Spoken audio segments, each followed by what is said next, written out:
guys, Kev here, and I want to do a disassembly video on the Kizer Phoenix. So this is the Designed by Mattis faction. I will put a link down below to this knife. If you guys want to pick one up, you can help the channel out. Use that link. But yeah, I wanted to take it apart because there's two reasons. I figured you guys would probably want to see it. Some of you guys might want to know what's inside or how to take it apart, put it back together, etc. And then the other reason is I'm curious how the whole liner system works. Kind of interesting how the liners come up to here. There's that nice inset liner. And then I just want to see if maybe I can add a touch of strength on the detent. Need to be careful because the lockup is already looking pretty good and I don't want to go crazy. It's not a heavy lock bar, so that gives me hope that I can get a little bit on there. And the main reason is just because it does bounce off. I've gotten used to the flipper tab. It's not that bad. At first, see how it bounces there? At first, I thought it was just a little weak. And, you know, I can fail it. But I think it makes sense for the studs. So I just want to see if I can get a little more engagement, more so than stronger detent, just to see if I can get it to suck that blade in a little better. But it might just be super drop shutty. So we'll see here. I'm going to grab my handy dandy little tray here from Tinker Force. Shout out to them. I do have a new one coming from them that fills this whole space and it's going to fit some other stuff. It's going to be pretty sick. Let's use the Get Good screwdriver. This is the son of a glitch driver. We have a T8, just checking that T8. Should be a T8 here, yep. And nice, just came right out. Always like to see that. Put that up here.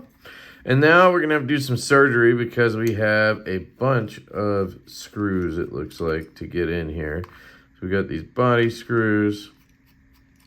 I'm guessing there might be some more underneath. We have a clip screw.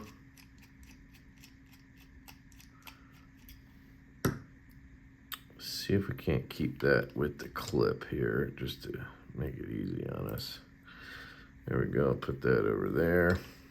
Take the scale off. These are the same, right? Yep, put those like that, just so I can keep this all kind of together. That's really nice carbon fiber, by the way. Here's our liner, so we don't have another set of screws, which is nice. Probably just pop this off. Might need a pry bar. Doesn't look like it. Oh, maybe.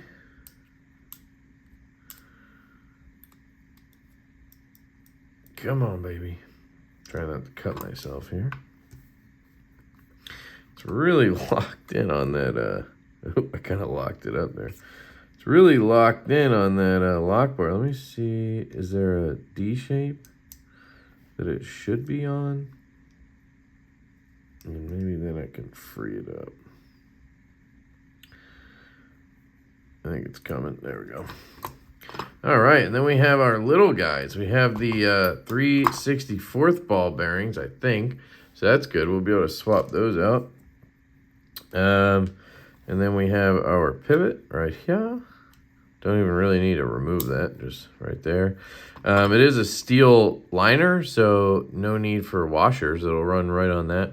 And here's our detent ball. It's a little guy, and that's probably what's my issue, why it's not locking up.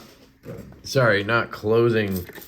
It's not sucking it in, sorry. It's not a big issue. I'm not really complaining about it. I just want to see if I can maybe get it to suck it in a little more. A bigger detent ball obviously would do that. But I'm not going to have that luxury here because I'm not a knife maker and I'd have to drill that hole out a little bit.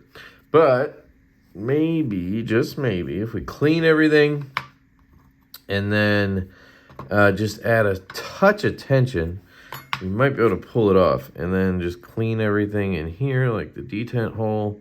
You never know, there could be something in there just preventing it from being able to suck that ball in. So she said we got a little bit of schmutz there, so Did have some grease on here as well, so all of that could be affecting us. Let's see. So here's the lock bar, and I really don't want to mess with it too much, so I'm just gonna do that. Don't think I did anything, but you know how it goes. While we're here, we'll swap out the skiffs. I'll show you the size, and then hopefully somebody can remind me to ask Skiff to add it to the site. So it's going to be a 5mm pivot. Show you that right here. 5mm pivot. And then it's going to be 3/64 ball, so it's going to fall through there, but not through the 1mm slot. Okay, obviously it falls through the 1/16, but that's the size we need. So we need a 5mm 3/64 ball bearing set. This is super handy. You can get this at skiffworkshop.com or at skiffworkshop on Instagram. Very cool people over there, and this is very handy for the price. I think they're like 15 bucks or something. Along with the finger bit here, you can get them in matching colors. Very cool stuff. So I'm hoping I still have some because oh, there we go. Still have 3 sets, looks like. I've been using a lot of these lately, which is good. You see it a lot from Kizer. I just did a video where I put them in the Kizer Huntsman, and I would say that is a sort of similar-ish knife. Let's talk about that in a second. And again, God, every time I say similar now, I feel like people are going to think I'm saying something's copying something, and that is not what I'm saying. I'm just going to guess these are going to fit, so I probably shouldn't throw these in there yet. Let me just wait. This little Divo pivot flew out of there. Open my knife case. My kid has been hanging out in here this week because she's home sick. So here it is. This is the Huntsman. Obviously different. I'll compare them when I get it back together, but look at that buttery action on the skiffs. The action was really good before, but now it's like consistently smooth. So we'll see, dead center. We'll see how that goes on this. Yeah, rock solid too. This is a cool knife. James Lowe design. So we'll grab our KPL and our KPL heavy, and we'll get to work. Pretty simple construction on it. Here's your backspacer. Seems to be titanium, maybe aluminum. It's just really milled out. But either way, cool backspacer. And it's black, so doesn't matter for those of you who have to have titanium. It's like, well, it's black, so you can't tell. But it's cool because it's titanium. Drop that bad boy on there and put this in, and then we'll drop this bad boy on there. Obviously we cleaned everything.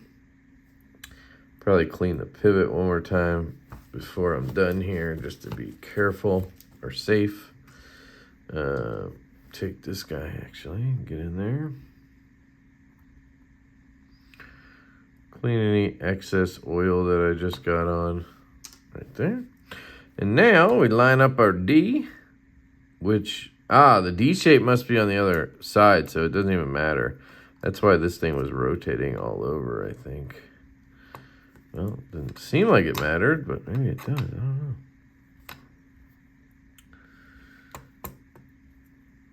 Is that as far as it locks in? Let me just make sure. I don't see a D shape, so if there was one, it would be right here. So let's just pretend there is. There we go. Then I'll shut it. Internal stop pin. This should be popping through a little more here. There we go. Keep pushing the pivot out. All right. Let's drop this guy on. I'm going to tighten this screw just to get everything kind of situated. I'm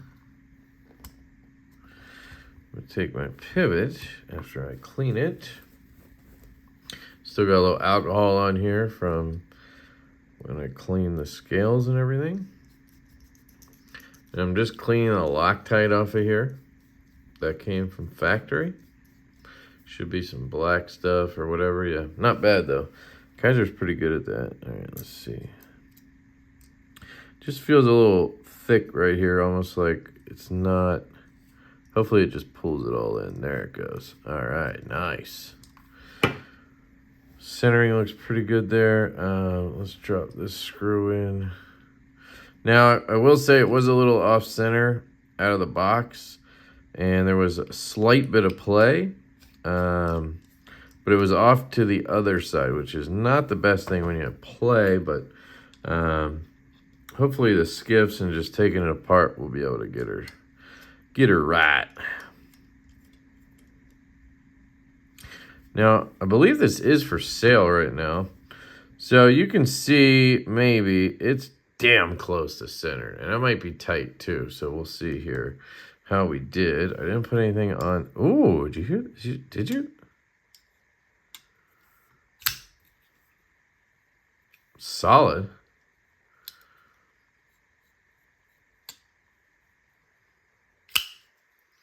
Okay, so yeah, I don't think I did anything to the detent. Lockup looks the same. We're not dropping well here, but I think, oops. I think part of that is I did not put any KPL on the detent track, and I cleaned it off with alcohol. There was grease on it. So we need to get a little bit of lubrication on our detent. So this is definitely going to cause stick if I don't do something before I start flipping this. So just give me a second here. Should start to loosen up a little bit.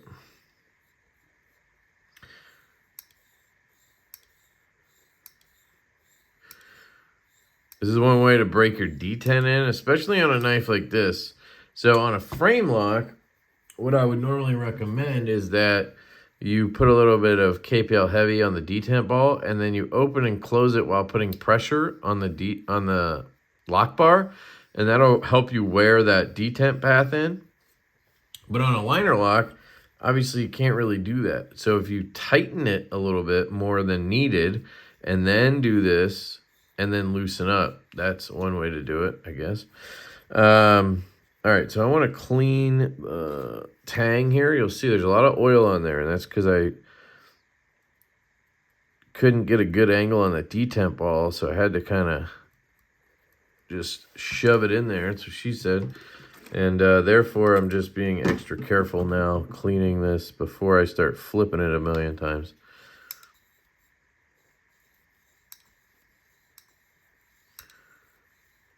So what I'm doing is letting that ball jump off the lock bar and onto the edge of the blade. I'm not letting it lock up yet. But I'm getting all that oil off of there and letting it get up on my taint, and then I'm cleaning it off. So should be good now. All right, there's no play and no rock.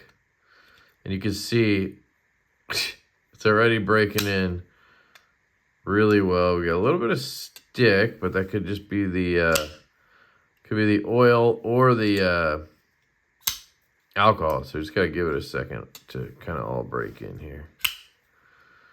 What I'm gonna do is loosen the pivot and kind of recenter everything here a little bit. Clean inside the hole.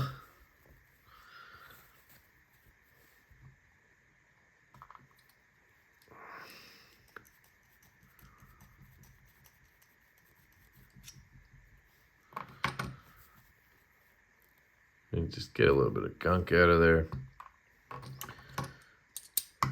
And then I'll take this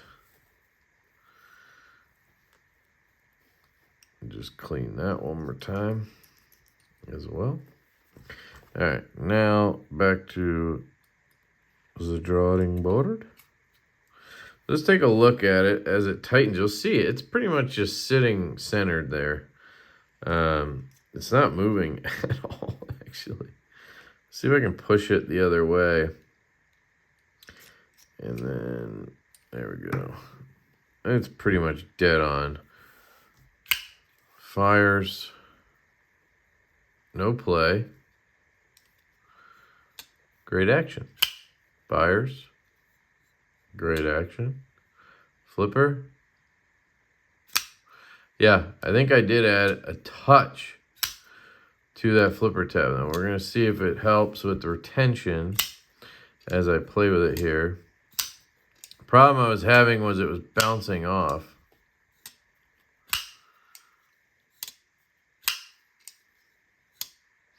Yeah, so I think it just comes down to it being a very guillotine-y knife. And, you know, you can't always... best way to probably approach this, if it's an issue for you, is to just tighten the knife. So you can't chuck it down like that, right? It's tight now. It's not going to be able to just bounce off. So I'm going to go ahead and just lock or glue this, because it seems like no matter how tight I make it, I mean, look at this. I'll just crank it real quick. It's pretty much centered, and the action's good. It's not like bouncing great like before, but those skiffs will keep getting better, and that's with it super tight. So I'm just going to get some glue on here, get it sort of tight, and then we'll go from there. That's how I'm going to do it. Just a little there, and then try to get a little down low. That's just kind of how I roll here with this. Tighten that. Good middle ground there. No play, no rock. I bet you after I play with this for a little bit, it'll want to swing down. It's got a little bit of a hitch. Nothing there.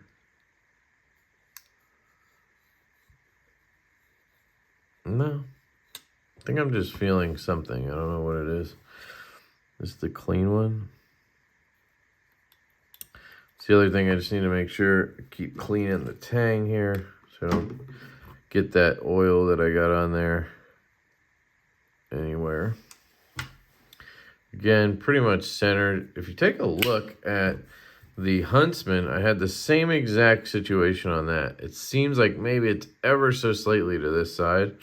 But here's a look at these two together. Let me close this up. Put this stuff away. Then we could talk about, I'm just going to let it kind of cure while we're talking here. I'll just throw these three away, of course. 4, sorry. So I used 4 of those. That's about, I don't know, 6 cents worth. Put the glue away. One trick with this super glue, by the way, I'll link everything I can down in the description when I do disassemblies. One trick I learned is don't tighten this like all the way tight. Just tighten it to where it's like, okay, it's kind of starting to tighten. Because I think it was like gluing itself shut. And then it makes it a lot harder to open the next time. So I am going to drop these in here. Starting to fill up again. There it is. And here she is. This is the Kizer Phoenix from Maddie over there. And that's a look at it compared with the Huntsman. I think these are a great combination. I mean, if you look at, you know, these are both new designers. These are both community member designers that Kizer is working with. That one was a little loose. And they're similar designs. I don't mean they're similar, like they're that similar, but they both have a sort of Bowie clip point blade. They both have a similar-ish shaped handle. This one went with choils and a crazy recurve. This one went a little bit more traditional looking. When I look at this knife from Maddie, and I don't know if he'd agree. I'd have to talk to him about it to get an answer on this, but I feel like he did have a little inspiration from his buddy Sharif Manganis. Sharif's, I believe, one of Maddie's good friends. And this kind of gives me some Sharif vibes. So I wonder if he had inspiration from Sharif or if Sharif helped him at all behind the scenes with the design. But it's very cool. I think it came out really good. I'll go ahead and close this guy up, the Huntsman. But there's another look at the handles. Both of these, I believe, are available. Links down below. But yeah, really cool to see what Kizer's doing, working with community members. I assume they're all getting, you know, license deals, and they're getting their percentage on these knives. So it's very cool to see all of these cool knives coming out. Very comfortable in the hand. Friday night gas station grip is marvelous. So yeah, shout out to Maddie. Great job, dude. One thing I really appreciate on this knife is that he wanted it to be a liner lock, or at least it seems like that's what he wanted. And that's really cool as a lefty to have that be the case. And then you have that fuller. It's a nice little Easter egg for some people who won't recognize that right away. You can flick that real easy. And then you still have the stud if you want to do that. And then, of course, you have the flipper tab. So you just have a lot of options here. And you have a usable blade. So shout out to Maddie. And let me know what you guys think. And I love you guys. I hope you have an absolutely fantastic day. And I will catch you later.